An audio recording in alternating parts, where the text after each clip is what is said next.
Hi guys, எனக்கு சூப்பரான ஒரு நாட்டுக்கோழி குழம்பு எப்படி வைக்கணும்னு பார்த்துலாமா? அதுக்கு ஃபஸ்ட்டு இஞ்சி பூண்டு பேஸ்ட்டு, வெங்காயம் தக்காளி மஞ்சத்தூள் உப்பு போட்டு 2 விசில் விட்டு எடுத்துக்கிறேன். ஏன்னா பிள்ளைங்களுக்கு சூப்புக்காக விசில் விட்டுறேன். நீங்கள் விசில் வேணாம்னு நினச்சிங்கன்னா விட வேணாம், நேராக தாளிச்சிக்கலாம். அதுக்கப்புறம் தேங்காய் 10 பல் தேங்காய் எடுத்துட்டு மிளகு சீரகம் சோம்பு கசகசாவும் முந்திரி பருப்பும் ஊற வச்சு அதில் ஆட் பண்ணி சேர்த்துருக்கேன். அப்புறம் எண்ணெயை ஊற்றி தாளிப்பு ஜாமான்லாம் போட்டு தாளிச்சிட்டு கருவேப்பிலை சேர்த்து தாளிச்சுக்கோங்க.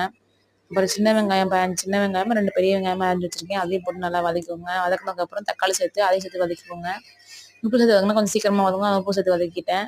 இஞ்சி பூண்டு பேஸ்ட் தக்காளி சேர்த்து நல்லா வாசம் போகிற வரையும் வதக்கிக்கோங்க. வதக்கிட்டு மிளகாத்தூள் மல்லித்தூள் உப்பு நம்ம வேக வச்ச கறியை எடுத்து இதில் ஊற்றி மசாலா மிளகாய் சேர்த்துருக்கேன். மசாலா மிளகாத்தூளும் மிளகாத்தூளும் சேர்த்துட்டு தேவையான அளவு உப்பு சேர்த்துட்டு தேங்காய் அரைச்சி வச்சிருக்கோம்ல அதையும் எடுத்து இதில் ஊற்றி நல்லா கொதிக்க விட்டு கொத்தமல்லி தூவி சர்வ் பண்ணிங்கன்னா வேற லெவலில் இருக்கும்.